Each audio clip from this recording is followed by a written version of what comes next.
Hello दोस्तों। चलो आज क्लास स्टार्ट करते हैं। आज की क्लास में हम लोग को पढ़ना है क्या? रिकर्जन पढ़ना है। रिकर्जन क्या होता है, व्हाट इज रिकर्जन, ये समझेंगे। और उसके बाद हम लोग इसमें समझेंगे कि कैसे प्रॉब्लम को सॉल्व करते हैं और इससे फायदा क्या होता है। ठीक। तो सबसे पहले हम लोग जानेंगे कि रिकर्जन क्या होता है। रिकर्जन को समझने से पहले हम लोग समझेंगे कि फंक्शन क्या होता है, जो कि हम लोग प्रीवियस क्लास में पढ़ चुके हैं। उसी को थोड़ा सा देखेंगे, फिर आगे रिकर्जन में समझेंगे। अब देखिए कि हम लोग जब फंक्शन बना रहे थे तो उसमें क्या कर रहे थे कि जैसे मेरा कोई भी फंक्शन है तो फंक्शन बनाए, फंक्शन के अंदर सेम फंक्शन को कॉल नहीं कर रहे थे। फॉर एग्जाम्पल की हमने एक फंक्शन बनाया, मान लीजिए F1 वाइड F1 नाम का फंक्शन बनाया। ठीक। इसके अंदर हम लोग कॉल करते थे दूसरा फंक्शन को, तो उसको बोलते हैं नॉर्मल फंक्शन। अब फंक्शन के अंदर फंक्शन को कॉल करेंगे। कौन फंक्शन को? जो फंक्शन बना हुआ उसी फंक्शन के अंदर उसी फंक्शन को कॉल करेंगे तो क्या होगा? रिकर्जन होगा। जैसे क्या, यहाँ पे हम लोग लिख दिए F1, ये हो गया फंक्शन कॉल। क्या हो गया? Function call.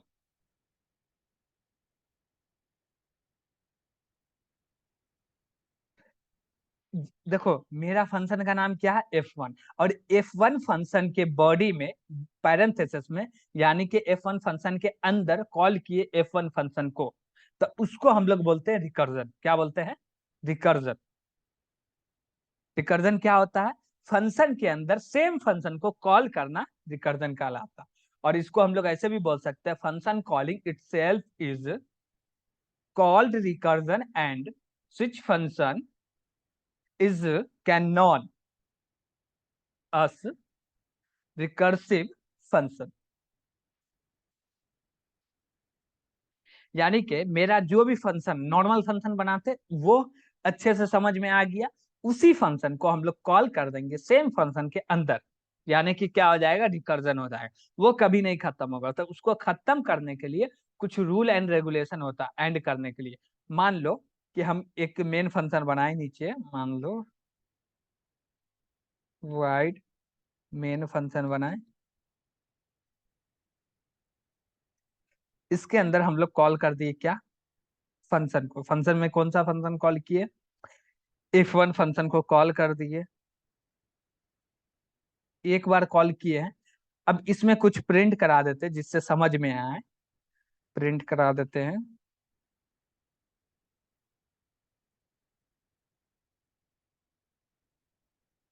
तासिन coder backslash N.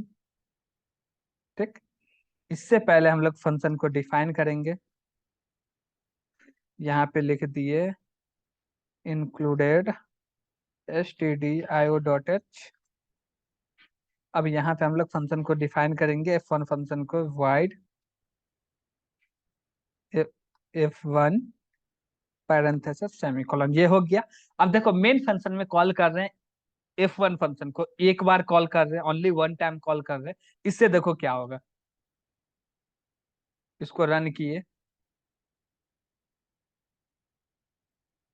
अब देखो ये इन्फिनाइट लूप चल रहा।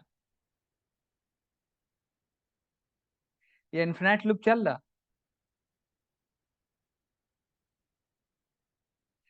कुछ देर बाद जाके नॉर्मली जो फंक्शन एंड होता है वो एंड नहीं हुआ। कुछ प्रॉब्लम की वजह से फंक्शन एंड हुआ। तो यहाँ पे रिटर्न क्या कर रहा? माइनस समथिंग नंबर रिटर्न कर रहा, निगेटिव नंबर रिटर्न कर रहा। ठीक। और यही फंक्शन खुद से एंड होता है। देखो कितना चल गया पता नहीं है।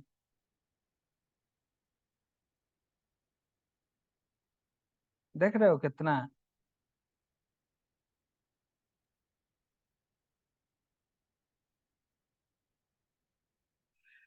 अब क्या हुआ कि फंक्शन के अंदर हम लोग फंक्शन को कॉल करते तो वो क्या हो गया? पहली चीज तो हो गया रिकर्सिव फंक्शन, और वो कभी एंड नहीं हुआ। जैसे कि हम लोग लूप में कोई भी कंडीशन नहीं देते थे तो वो एंड नहीं होता था, उसी प्रकार से ये एंड नहीं हो रहा। ठीक।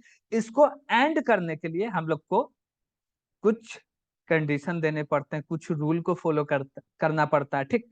तो सबसे पहले हम लोग सीखेंगे रिकर्सिव फंक्शन कैसे बनाते हैं। तो रिकर्सिव फंक्शन बनाने के लिए तीन रूल होते हैं। क्या होते हैं? रिकर्सिव प्रॉब्लम को सॉल्व करने के लिए कोई भी, जैसे कि हम लोग फॉर लूप से किसी भी प्रॉब्लम को सॉल्व करते हैं तो कंडीशन देते हैं, इंक्रीमेंट देते हैं, डिक्रीमेंट देते हैं, कुछ वेरिएबल करते हैं, फ्लो देते हैं, असाइनमेंट करते हैं, ये सब करके हम लोग क्या करते हैं, लूप को बनाते हैं, उसमें प्रोग्राम करते हैं और क्या करते हैं, कंडीशन को जो निश्चित समय है उस समय के अनुसार हम लोग एंड कर देते हैं। ठीक, लेकिन हम लोग जब रिकर्सिव फंक्शन को सॉल्व, रिकर्सिव प्रॉब्लम को सॉल्व करेंगे तो उसको सॉल्व करने का 3 स्टेप होता है। 3 स्टेप क्या? सबसे पहले हम लोग को मानना क्या है कि मेरा एक क्वेश्चन है, क्वेश्चन क्या है, write a program to print n natural number. क्या है program? Write a program to print n natural number. N natural number क्या होता है? 1 2 3 4 5 6। सबको मालूम है 1 2, एक minute, 1 2 3 4 5 6 7 8 9 dot dot dot dot n तक, एन तक प्रिंट करना है। ठीक, सबसे पहला रूल क्या है, किसी भी रिकर्सिव प्रॉब्लम को सॉल्व करना, तो पहला रूल क्या है, पहला रूल ये है कि आप जो भी प्रॉब्लम को सॉल्व कर रहे हैं, मान लीजिए कि वो बन गया, उसका आउटपुट आप लिख लीजिए। क्या कीजिए? आउटपुट लिख लीजिए। हमने आउटपुट लिख लिया। मेरा प्रॉब्लम क्या है? 1 2 3 प्रिंट कराना एन तक। मेरा ये प्रॉब्लम है, इसको हम लोग बना लिए, बन गया। ये प्रॉब्लम मान लेना है, सोच लेना है और लिख भी देना है। लिखना इसलिए है कि तुमको दिखेगा तब उसको सॉल्व कर सकते हो, नहीं दिखेगा तो सॉल्व नहीं कर सकते। और 3 रूल होता है, इस 3 रूल को हमेशा याद रखना पड़ेगा, फॉलो करना पड़ेगा, तभी तुम रिकर्जन से प्रॉब्लम को सॉल्व कर सकते हो। पहला रूल क्या? जो भी प्रॉब्लम है उसको मान लो कि बन गया। अब बन गया उसको लिख लो, हम लिख लिए। ठीक, दूसरा क्या होता है, फंक्शन को कॉल करना पड़ता है। कैसे कॉल करना पड़ता है? जो भी मेरा प्रॉब्लम है उससे थोड़ा कम प्रॉब्लम में कॉल करना पड़ता है। ठीक, जैसे कि मान लो एक बार में हमको प्रिंट कराना है 1 से लेके 9 तक, तो दूसरी बार जब फंक्शन को कॉल करेंगे तो वो प्रिंट करना है चाहिए 1 से लेके 8 तक, 9 नहीं प्रिंट करना चाहिए। हर बार ऐसा फंक्शन में कॉल करना है जो कि एक वैल्यू कम कर करके प्रिंट करेगा। ठीक, यानी कि बड़े प्रॉब्लम से कुछ छोटे प्रॉब्लम में कॉल करना है उसको हमेशा। दूसरा रूल क्या हुआ? ये हुआ। अब वो क्या, कैसे हो गया? अब देखो कि मान लो कि हमको प्रिंट करना है एन तक। कहाँ तक प्रिंट करना है? एन तक। हम फंक्शन में कॉल किए F1 पैरेंथेसिस n -1, यानी कि जो n का वैल्यू है उससे एक कम तक ही हमको प्रिंट कराना। कहाँ तक प्रिंट करना है? एक कम तक। ओके, और लास्ट में वो बच जाता है क्या? तीसरा रूल क्या बोलता है? फंक्शन का जो बेस केस होता है वो बनाना, यानी कि प्रॉब्लम एंड कब होगा, उसको एंड हम कहाँ पे करेंगे। ठीक ना, एंडिंग पॉइंट डिसाइड करना। क्या डिसाइड करना है? एंडिंग पॉइंट, कि मेरा जो फंक्शन है रिकर्जन कब तक चलेगा, इसका एंडिंग पॉइंट तुमको बनाना है। पहला क्या करना, मान लेना कि मेरा क्वेश्चन बन गया। दूसरा क्या करना है कि जो भी फंक्शन को कॉल कर रहे हैं, ऐसा अब कॉल करें कि जो पहला बार कॉल किए उससे थोड़ा सा कम प्रॉब्लम के साथ कॉल करना, यानी कि उससे थोड़ा छोटे प्रॉब्लम के साथ कॉल करना। तीसरा क्या बनाना? बेस केस बनाना है जिससे मेरा रिकर्जन जो है एंड हो सके। ठीक, अब यहाँ पे हम लोग फंक्शन बनाते हैं। हमको रिटर्न कुछ नहीं करना है, तब वॉइड लिख दिए, फंक्शन का नाम लिख दिए प्रिंट, प्रिंट एन नंबर। ठीक, इसमें यूजर एंटर करेगा नंबर, इसमें पास करेगा यूजर, तो एन का वैल्यू ले लिए, इंट एन ले लिए। ठीक, यूजर पास कर दिया। अब इसको क्या करना है, इसमें सॉल्व करना है। सबसे पहले मान लेना क्या, कि मेरा प्रॉब्लम बन गया। ठीक, क्या हो गया? मेरा प्रॉब्लम बन गया, जो भी मेरा प्रॉब्लम है वो सॉल्व हो गया। अब दूसरा क्या करना है कि हमको जो कॉल, इसको क्या बोलते हैं, फंक्शन को कॉल करेंगे वो ऐसा कॉल करना जो पहली बार कॉल किए थे उससे थोड़ा कम प्रॉब्लम के साथ कॉल करना। तीसरा क्या करना? बेस केस बनाना। तो सबसे पहले हम लोग बेस केस बनाते हैं। क्या करते हैं? सबसे पहले बेस केस बनाएंगे। बेस केस में क्या बनाएंगे कि हमको एंड कब करना, जब एन का वैल्यू मान लो, एन का वैल्यू 10 एंटर किया, तो हमको 1 से लेके 10 तक प्रिंट करना है। तो 10 तो एंटर करवे किया वो, लेकिन जब 1 पे जाएगा तब एंड होना चाहिए, क्या कि जीरो माइनस नहीं प्रिंट करना है। तो हम लोग यहाँ पे एक इफ कंडीशन लगाए, इसमें दे रहे हैं n इक्वल टू 1, कंडीशन दिए। ठीक, क्या कंडीशन दिए, इफ इक्वल टू 1, और जैसे ये कंडीशन ट्रू होगा यहाँ पे क्या होना चाहिए, फंक्शन एंड होना चाहिए। फंक्शन को एंड करने के लिए हम लोग कौन सा क्या यूज करेंगे, रिटर्न का यूज करेंगे। रिटर्न कीवर्ड है उसका यूज करेंगे। तो यहाँ पे हम लोग लिख देंगे क्या, रिटर्न।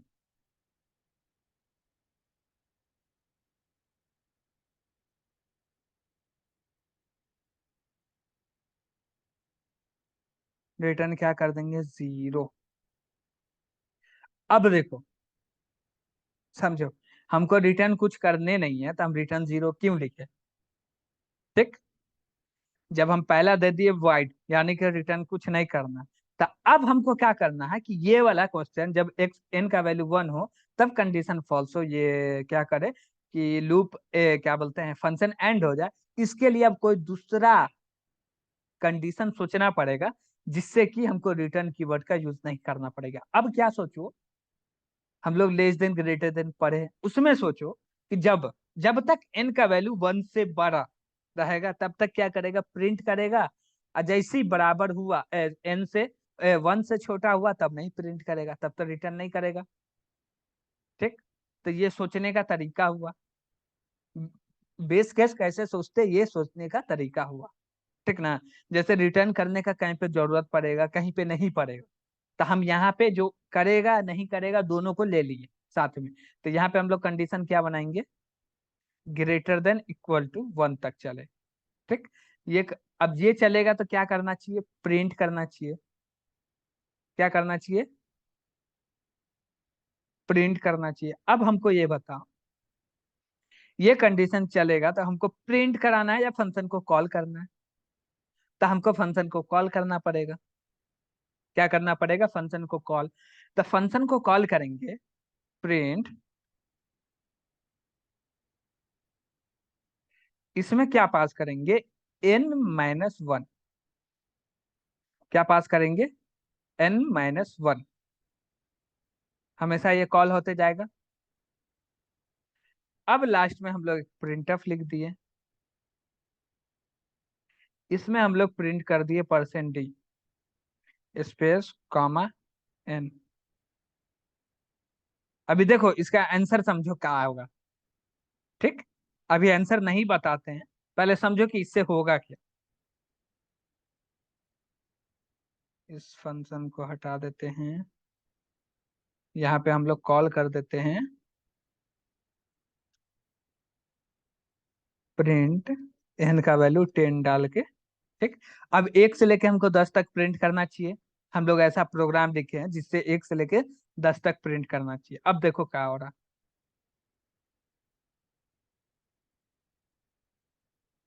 देखो 0 से लेके प्रिंट किया,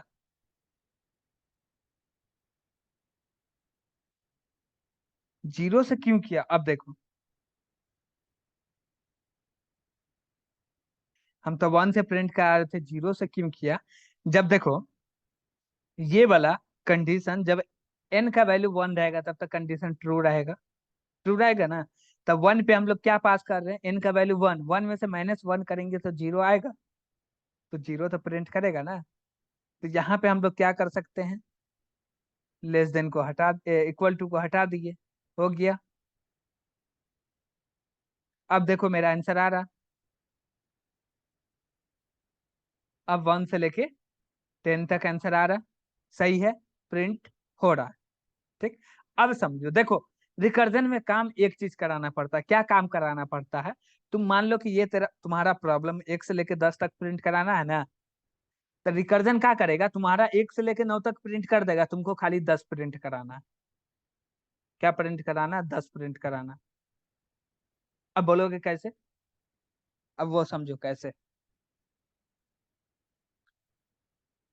ये देखो, यहाँ समझो कि हम लोग प्रिंट n, नम जो फंक्शन इसके अंदर n-1 पास कर रहे हैं, n का वैल्यू 10 है। 10 - 1 यानी कि 9 मांग 9 जैसी एंटर किए ना 9 तक प्रिंट हो गया। अब तुमको बच गया एक 10 प्रिंट कराना, तो सीधे n का वैल्यू क्या है 10 है, डाल दिए 10 प्रिंट हो गया, हुआ ना। तो तीन चीज सोचना है, तीन चीज क्या सोचना, सबसे पहले कि मेरा प्रॉब्लम बन गया, प्रॉब्लम में कोई लोचा नहीं है, जो प्रॉब्लम है उसका आंसर सेम टू सेम लिख लो। दूसरा क्या सोचना है कि फंक्शन को कॉल करना है, पहला जो प्रॉब्लम है उस प्रॉब्लम से थोड़े कम प्रॉब्लम में फंक्शन को कॉल करना है, ये भी हो गया। तीसरा क्या सोचना है कि बेस केस बनाना, जिससे हम प्रोग्राम का एंडिंग पॉइंट को डिसाइड कर सके, वो भी हो गया। हो गया, तीनों चीज समझ में आया हर्ष?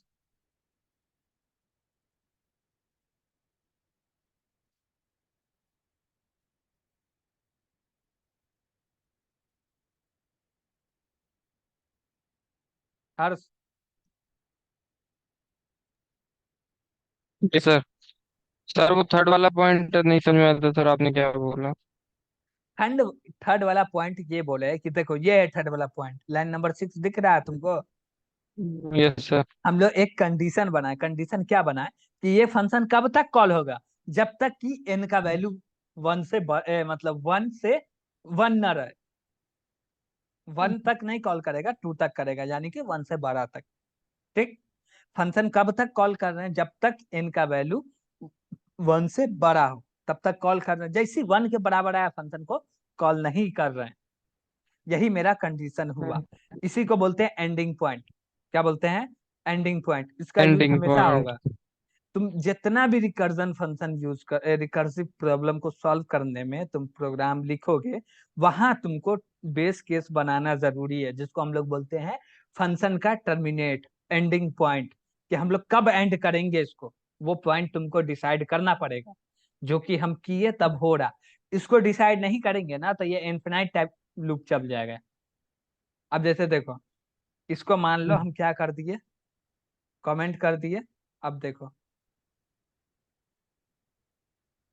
कुछ हुआ प्रिंट, नहीं एक सर। चीज के कारण कुछ भी प्रिंट नहीं हुआ। देखो टर्मिनेट कैसे हुआ, रिटर्न क्या कर रहा, माइनस निगेटिव नंबर, कुछ ऐसा नंबर रिटर्न कर रहा है जो कि ये बता रहा है कि मेरा प्रोग्राम को मतलब नॉर्मली एंड होना चाहिए, नॉर्मली एंड नहीं हुआ। अब इसी को, इसको में हटा दिए, अब इसको रन कर रहे हैं।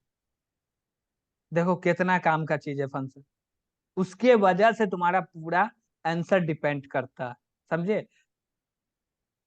और हमेशा याद रखना कि तुमको एक ही चीज को प्रिंट कराना, देखो हमको 10 ही प्रिंट कराना, 9 तक ही प्रिंट कर दिया, ये फंक्शन प्रिंट कर देगा 1 से लेके 9 तक, ठीक ना। लेकिन 10 खुद से प्रिंट कराना, जो कि हम लोग लाइन नंबर 8 में लिखे वो 10 प्रिंट कर रहा ना। हम्म। अब बताओ कोई डाउट? सर। हाँ। No sir. सर अगर जैसे हम ये 1 की जगह 2 कर दें तो, जैसे इसमें जो कंडीशन का किया हाँ तो आपने। 2 कर दो, 1 तक प्रिंट करेगा, देख लो या अच्छा। सॉरी 2 ही से प्रिंट अच्छा। कर रहा। 2 से प्रिंट करे सर, जब इक्वल लगा देंगे लेस देन के बाद तब वो 1 से प्रिंट करेगा। हाँ हाँ, हाँ। क्योंकि 2 लगा दिए तो 2 से प्रिंट कर रहा, 1 लगाए तो 1 से प्रिंट कर रहा है। यहाँ पे जो 1 देंगे, से प्रिंट। जो नंबर देंगे वहां से स्टार्ट कर देंगे प्रिंट करना। जैसे मान लो 5 दिए तो 5 से प्रिंट करना स्टार्ट करेगा, यस कर रहा सर। 5 से। और लेस इसमें इक्वल टू लगा देंगे तो 4 से करेगा ना, हाँ यस सर। देखो 4 से कर रहा। तो कंडीशन बनाना है खुद को, सोचना खुद पड़ेगा कि एंडिंग कहाँ पे करना है, कहाँ से एंड करना है। यूजर तो लास्ट नंबर देगा ना। सर। सर इसमें कोई ध्रुव डाउट? का क्वेश्चन है सर। नहीं सर, ध्रुव को है डाउट सर। ओके, बोलो ध्रुव। सर जैसे उसको पता कैसे पड़ता कि सर 10 तक करना था। यूजर एंटर कर रहा ना, यहाँ तो दे रहा है ना नंबर में 10 पास कर रहा है, 10 तक प्रिंट हो रहा। अच्छा यस सर। अब देखो हमको, हम क्या बोले कि जो भी चीज को काम करना पूरा काम हो जाता है, लास्ट वाला काम तुमको करना पड़ता है। अब देखो हमको मालूम नहीं कि n का वैल्यू क्या है, तो हम सीधे n का वैल्यू प्रिंट करा दिए, 10 प्रिंट हो गया। 9 तक ये फंक्शन तो प्रिंट करके दे ही रहा, ओनली हम 10 प्रिंट हम्म। करा दिए। अब यहाँ पे कोई यूजर 100 एंटर कर दे, अभी 100 तक प्रिंट कर देगा। 99 तक हुआ होगा लास्ट वाला प्रिंट, अब 100 तक प्रिंट कर देगा। 4 से देखो स्टार्ट हो रहा है ना। अब बोलोगे 4 से क्यों हो रहा है, क्योंकि इसको 5 से स्टार्ट किए, 1 से स्टार्ट करेंगे तो ठीक है। देखो 100 तक प्रिंट कर रहा है, 1 से लेके 100 तक, दिख रहा है। हम्म। बस।